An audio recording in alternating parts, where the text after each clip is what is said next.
So you want to learn how to curve the ball? Well, in this episode, I'm gonna give you a step-by-step tutorial on how to hit those bending free kicks. Generally speaking, curling the ball with the inside of your foot is one of the most common and popular shooting techniques in football. As compared to other techniques like knuckleballs, it's relatively easy to learn and very consistent in game situations. But don't get it twisted, it takes a lot of practice, so if you're expecting to miraculously learn this technique overnight without putting in thousands of hours of hard work, this is not the video for you. But for those of you out there prepared to put in the work, stick around and let's start from the beginning.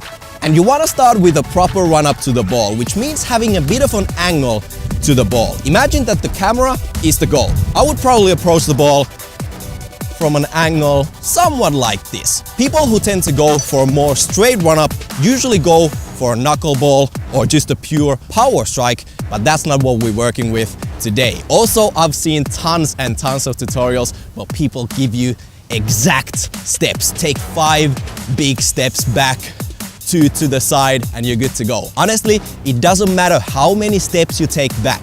Once you get into the technique a little bit more, you will find out the distance and the exact angle that works out for you, because the only thing that really matters here is that you have an angle to the ball. This will help you shooting the ball in the right way that will put some curve on the ball. So, which part of your foot should you use to strike the ball? Basically, you want to kick the ball with the instep area right around here. It's basically the area between your toes and the very inside of your foot. Now, a lot of people shoot their curling free kicks or try to shoot their curling free kicks with the inside of your foot that you use for passing, and that will not generate enough power for the ball to go over the wall into the top pins. So when you're about to make your initial contact with the ball, make sure that your ankle is locked and your toes are pointing upwards. You want to point your toes upwards like this to make sure that the ball not only gets a beautiful side spin, but also a little bit of top spin. This will make sure that the ball actually goes over the wall and dips beautifully into the top corner. And you want to strike the ball somewhere around this area, the lower half, slightly on the side, to actually give the ball that curling movement we are looking for. 2 other things worth mentioning. Make sure that the whole movement starts from your hip.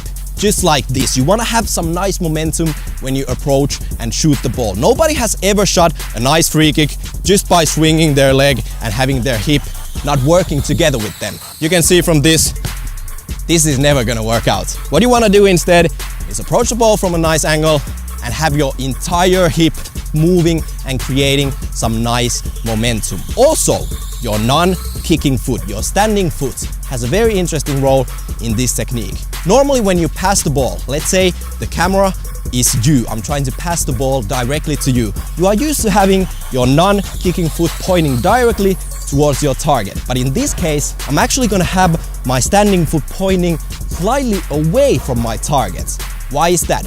Because with this technique, we are trying to generate side spin. So I'm actually trying to aim somewhere over there and hope that the curve is gonna kick in and the ball is gonna actually end up directly towards your target. Now, the last piece of the puzzle is the follow through. What happens after the short moment your foot is actually in contact with the ball? And here we basically have 2 schools of thought. We have the people who just let their entire leg swing freely like this, and then we have guys like myself who tend to stop their follow through a little bit quicker. My planting foot actually makes a pretty funny looking movement. It basically drags along the ground and I land back on my kicking foot. Some people shoot their free kicks like this and their planting foot stays in the same spot all the time, but for me the movement is something like this. You can basically go with whatever version you feel comfortable in, but the important thing here is that your entire leg actually continues the movement and it slices across your body to make a circle like this. This will once again help you give the ball some curl, some sideways spin that we are looking for, and it almost happens naturally as you are approaching the ball from the side anyways. Also, it's very important to lean over the ball a little bit. If you are leaning back, the ball will end up going all the way over the goal, which is not something we are looking for.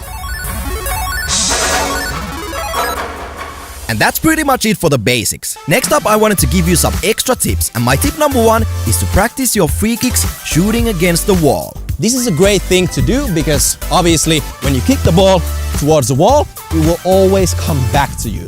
And this is great because you can actually get more repetitions in less amount of time, which is crucial because repetition is everything when you're practicing your free kicks. It's not gonna help you out knowing in your head how to shoot free kicks. No, you need to repeat the same movements thousands after thousands of times. And shooting against the wall is a great tool for that, especially if you only have one ball with you when you're going to the pitch. Another great tip is to analyze how professional footballers are taking their curling free kicks. The internet and YouTube is packed with free kick goals from the world's best footballers. So use all that free information to analyze and see how other people are doing it. Also, the next point might sound a little bit weird, but try filming your own free kicks. And when you get home, analyze the shots that were good and the ones that were bad. Normally, you can spot the difference immediately.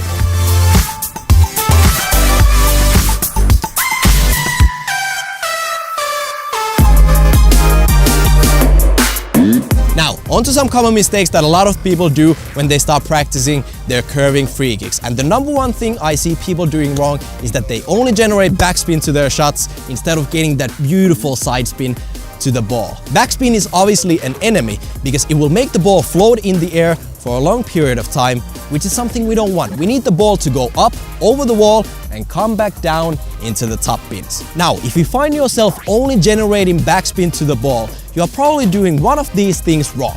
Number one, your toes are not pointing upwards and you are shooting the ball too much with your toes like this. You need to have your toes pointing upwards for the ball to have a nice side and top spin as well. Number two, follow through, and especially not following through at all. Trust me, I see so many people following through their free kicks like this. That's not how you follow through when you shoot a free kick. That's how you chip the ball. That will only give you backspin, which once again is an enemy. So make sure you follow through.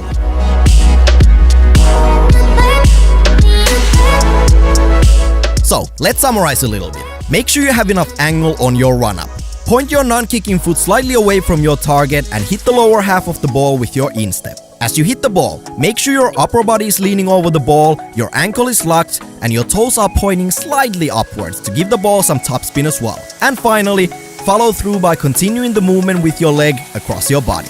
So that's basically it for this curving free kick tutorial. I truly hope you guys enjoyed this episode, and my last piece of advice is for you guys to stay consistent with your training. Trust me when I tell you, the only thing that matters at the end of the day is that you go back to that training ground every single day to work on your shooting technique. It doesn't matter what ball you have, it doesn't matter which football boots you have or don't have. The only thing that matters is that every single day you go to the training ground to get in those 200 free kicks, and you do that year after year. And that's it. I'm gonna cut it right there. Hopefully you guys enjoyed this episode. If you still have some questions, make sure to leave them in the comment section right down below. If you enjoyed this video and wanna see more, make sure you are subscribed to our channel. And before you go, give me a thumbs up in case you had a good time watching this episode. And with those words,